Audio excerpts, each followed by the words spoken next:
Philip says the purpose of the sprint review is to determine the future direction on the basis of what you've built so far and how the market has reacted or changed.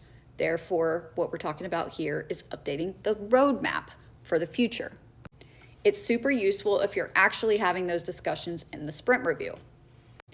He also says, however, many orgs doing Scrum are not developing product like this. They have a 2-year backlog for a large product they've already pretty much committed to delivering and funded accordingly.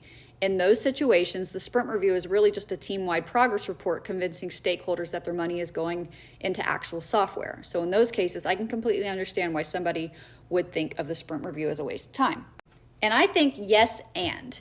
We can have a long-term roadmap of what we want to build, meaning our high-level mandatory features that could take, a year or more, and we can still prioritize them and still operate Scrum to get feedback accordingly. It can serve to, 1, inform and keep people in the loop, which is still valuable, and 2, to get feedback to make changes for the future. The thing I'm totally in agreement with here, though, is it is a waste of time if there are no stakeholders at your sprint review, fully aligning to a team-wide progress report.